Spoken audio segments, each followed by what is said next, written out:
नमस्कार। आप सभी का अरोमा साइंस क्लास में स्वागत है। आज का विषय है बायोलॉजी, टॉपिक है लाइसोसोम। तो हम लोग चलते हैं लाइसोसोम के बारे में विस्तृत अध्ययन करते हैं। लाइसोसोम दो ग्रीक वर्ड्स के मिलने से बना है, जैसे लाइसो प्लस सोमा या लाइसिस प्लस सोमा। लाइसो या लाइसिस का मतलब होता है डाइजेस्टिव या डाइजेशन, और सोमा मीन्स होता है बॉडी, काय।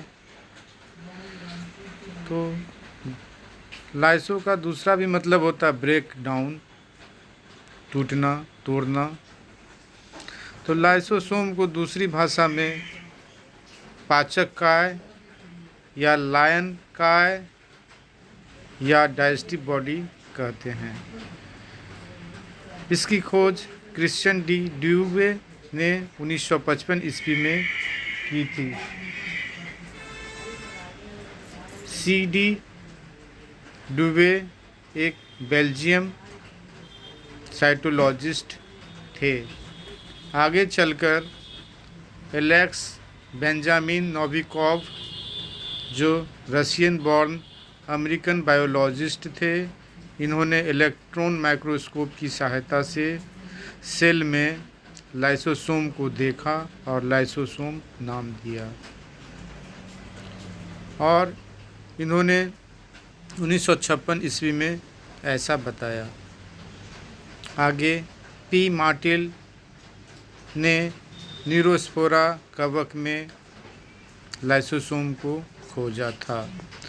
यह सिंगल मेम्ब्रेन कोशिकांग है, जिसमें प्रचुर मात्रा में एसिडिक हाइड्रोलाइटिक एंजाइम्स पाए जाते हैं, जो सभी तरह के बायोमोलिक्यूल्स अर्थात कार्बोहाइड्रेट्स, प्रोटीन्स, लिपिड और न्यूक्लिक एसिड्स का डाइजेशन करते हैं। एसिडिक हाइड्रोलाइटिक एंजाइम्स को कार्य के लिए एसिडिक पीएच वैल्यू 5 के आसपास होने की आवश्यकता होती है, जो H+ एटीपेज द्वारा प्रदान की जाती है। लाइसोसोम में V टाइप एटीपेज पंप होते हैं। यह प्रोकैरियोटिक कोशिका और mature RBC in animal and human में नहीं पाया जाता है, बाकी सभी सेल्स में पाया जाता है। अब हम लोग इसमें देखते हैं प्रोकैरियोटिक कोशिका किसे कहते हैं। इसे पढ़ने के लिए, जानने के लिए हम लोग पहले न्यूक्लियस के बारे में जानते हैं। न्यूक्लियस को हिंदी में केंद्रक कहते हैं। Nucleus is an important component, महत्वपूर्ण घटक होता है ऑफ लिविंग सेल। किसी भी जीवित कोशिका का यह एक इम्पॉर्टेंट घटक होता है।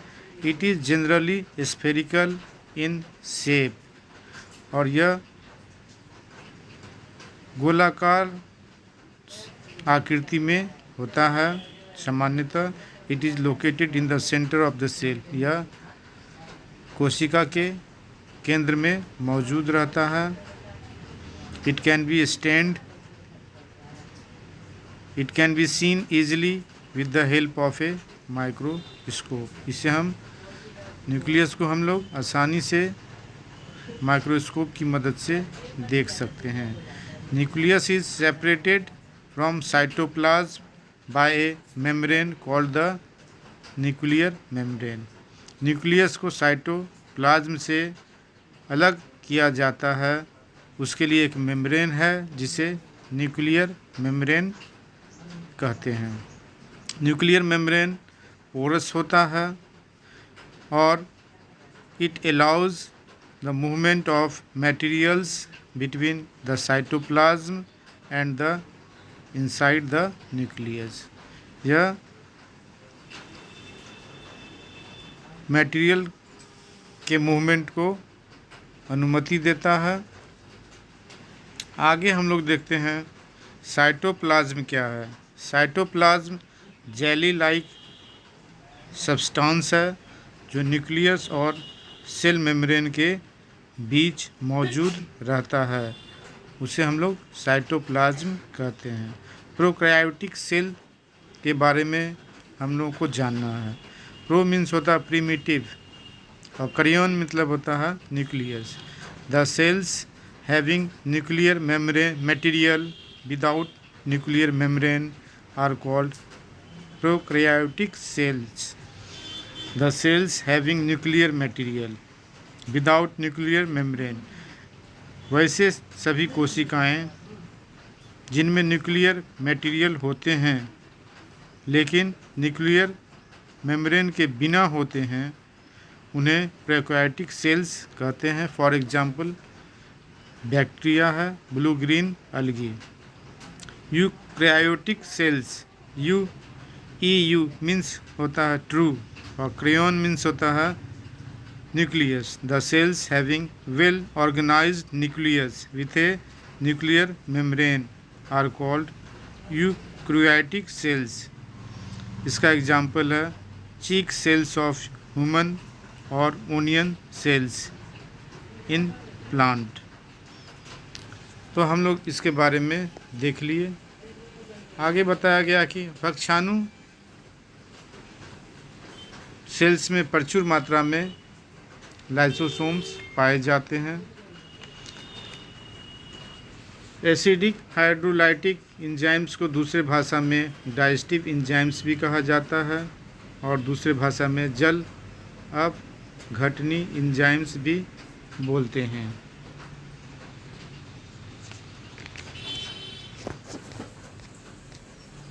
अब देख लिया जाए, ये एक ह्यूमन चिक सेल्स का एक पिक्चर है, फोटो है, डायग्राम है, जिसमें देखा जाए बीच में जो है वो उसे हम लोग न्यूक्लियस कहते हैं, जो गोल गोल है।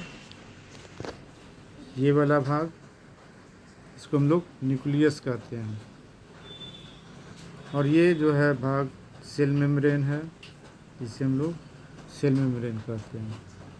और ये जो है साइटोप्लाज्म है और ये जो है न्यूक्लियस है। ठीक।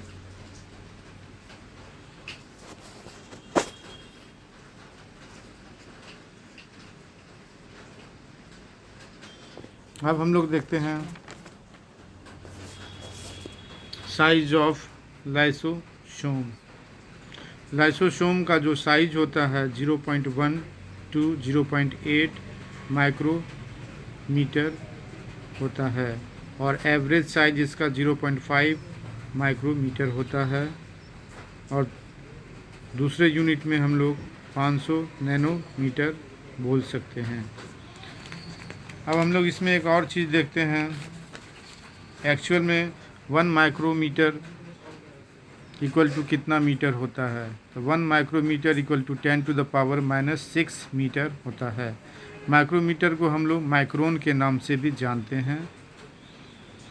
1 माइक्रोमीटर इक्वल टू 1000 नैनोमीटर होता है, जिसे हम 10⁻+3 नैनोमीटर भी लिखते हैं। 1 एंगस्ट्रम इक्वल टू 1/10,000 माइक्रोन होता है और 1 माइक्रोन इक्वल टू 10⁴ एंगस्ट्रम होता है और 1 एंगस्ट्रम इक्वल टू 0.1 नैनोमीटर होता है और 1 नैनोमीटर इक्वल टू 10 एंगस्ट्रम होता है। तो हम लोग माप के बारे में भी समझ लिए। अब हम लोग देखते हैं शेप्स ऑफ लाइसोसोम। लाइसोसोम का शेप जो होता है स्फेरिकल होता है, या बोल सकते हैं राउंड शेप, या सर्कुलर वेसिकुलर शेप होता है। अब हम लोग लाइसोसोम का मेम्ब्रेन देखते हैं। लाइसोसोम का मेम्ब्रेन सिंगल मेम्ब्रेन होता है। Lysosome found in WBC yeast neurospora जो फंगी है इसमें पाया जाता है। यूग्लिना में पाया जाता है। मेरिस्टेमेटिक सेल्स जैसे root tip cells of maize इसमें पाया जाता है।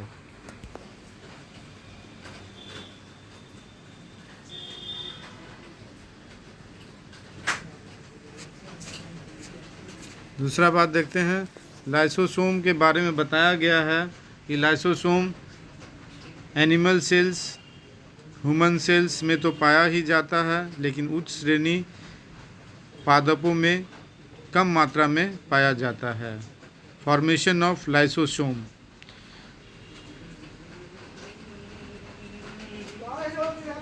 इंडोप्लाज्मिक रेक्टिकुलम और गोल्जी बॉडी द्वारा लाइसोसोम का निर्माण होता है। इंडोप्लाज्मिक रेक्टिकुलम के द्वारा लाइसोसोम के इंजाइम्स का निर्माण और गोल्जी बॉडी के द्वारा इसके मतलब लाइसोसोम के चारों ओर के मेम्ब्रेन झिल्ली का निर्माण होता है।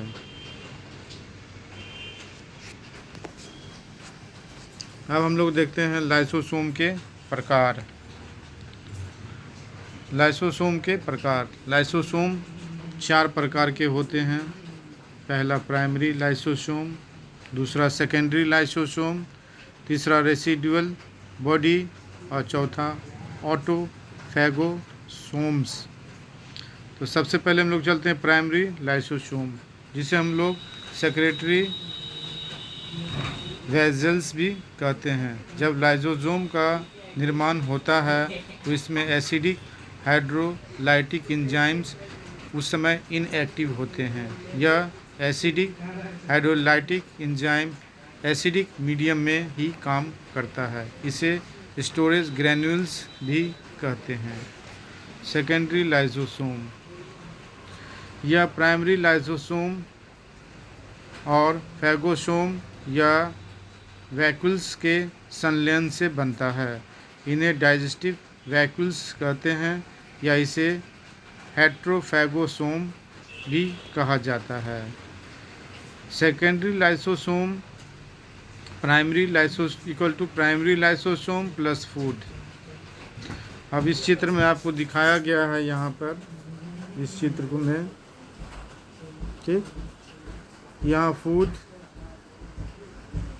बीच में है यहाँ पर, और इसके चारों ओर एंजाइम्स हैं, हाइड्रोलाइटिक एंजाइम्स, जो फूड का क्या कर रहे हैं, डाइजेशन करने में बिजी हैं, लगे हुए हैं। अब हम लोग चलते हैं, थोड़ा सा देख लेते हैं डायग्राम ऑफ लाइसोसोम। ये लाइसोसोम का डायग्राम है।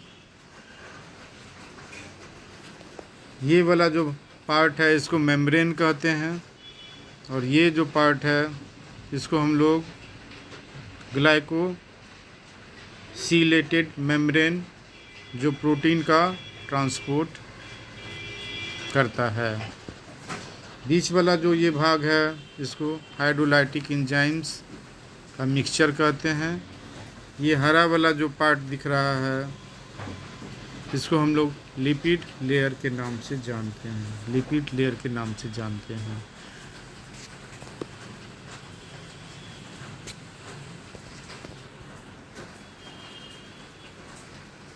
ये देखिए लाइसोसोम्स हैं, यहाँ पे देख लीजिए।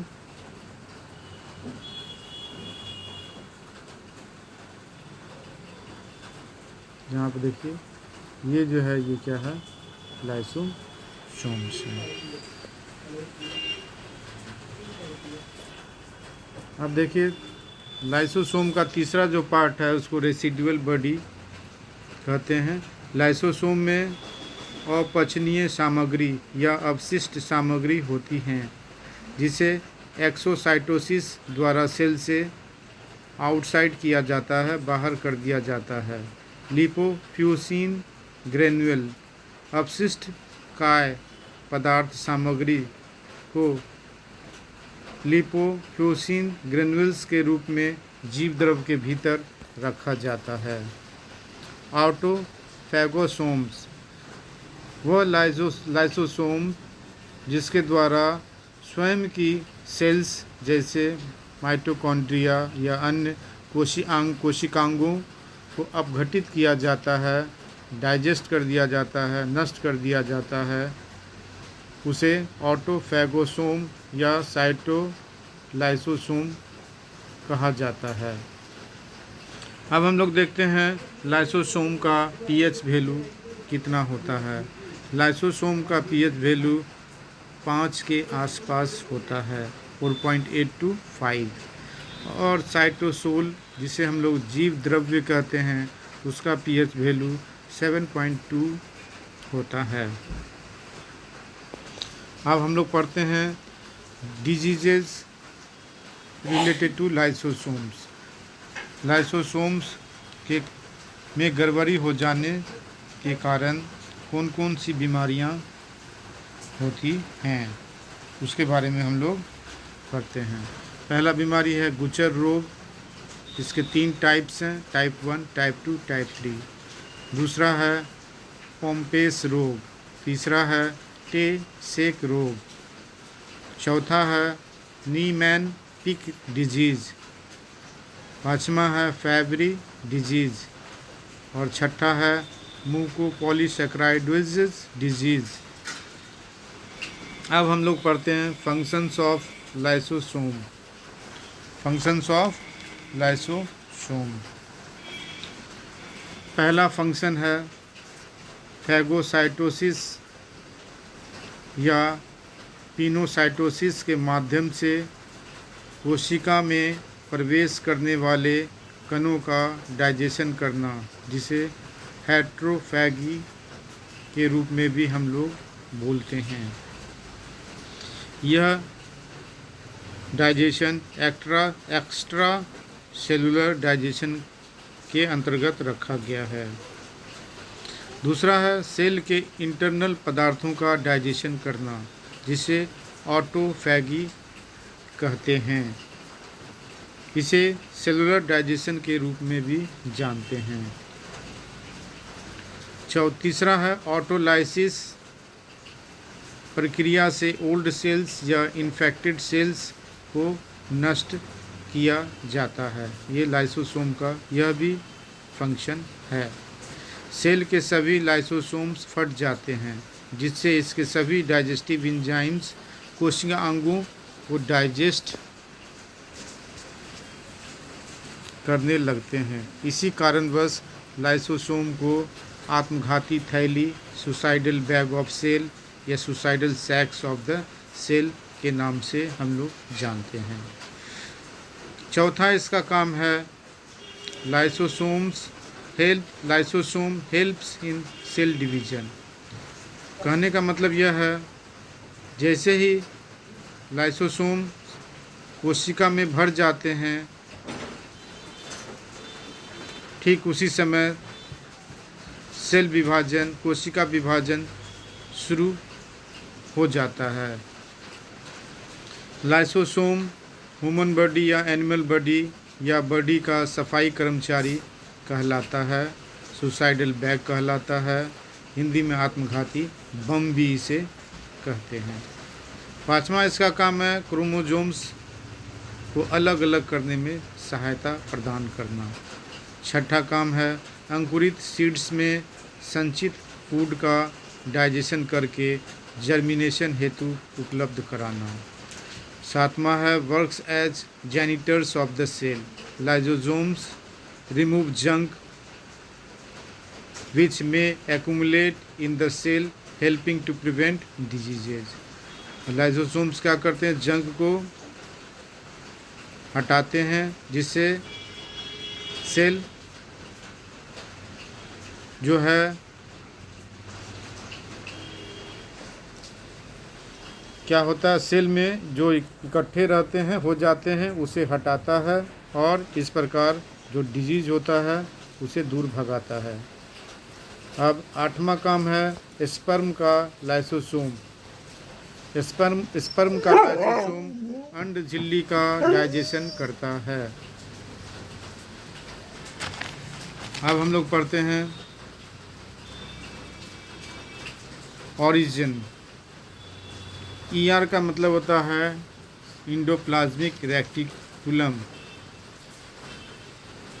और गोल्जी बॉडी। यहाँ लाइसोसोम का निर्माण होता है इन दोनों के माध्यम से, इसलिए हम लोग GERL कहते हैं। GERL का पूरा रूप होता है Golgi associated endoplasmic reticulum lysosome synthesis. Lysosome synthesis.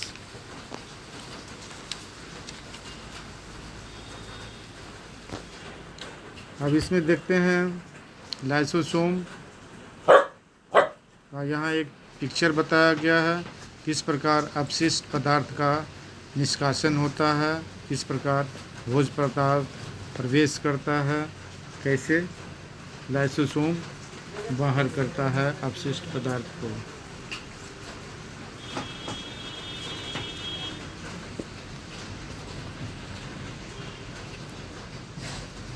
अब कुछ एसिडिक हाइड्रोलाइटिक एंजाइम्स के बारे में हम लोग पढ़ते हैं, जैसे न्यूक्लियोजेज। यह एंजाइम्स होते हैं जो क्लेव्स न्यूक्लिक एसिड्स का क्लेव्स करते हैं। Nucleases belong to the class of enzymes called hydrolases. इसके अंतर्गत ribonucleases act only upon RNA। Deoxyribonucleases act only upon DNA. Nucleases are found in both animals and plants. Proteases ये proteins का पाचन करने में मदद करते हैं। ये कैटालाइटिक फंक्शन करते हैं, जिससे प्रोटीन्स के पेप्टाइड बॉन्ड्स का हाइड्रोलाइज होता है, डाइजेशन होता है। आगे हम लोग पढ़ते हैं लाइपेज।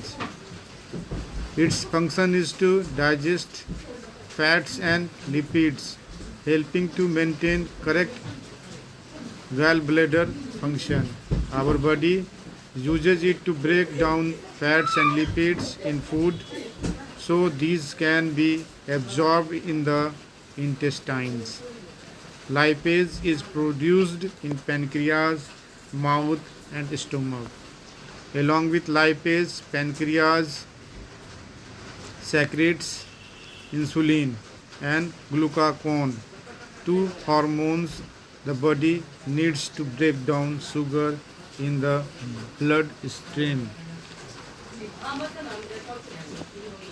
आज यहीं तक, इसी के साथ आप सभी का धन्यवाद।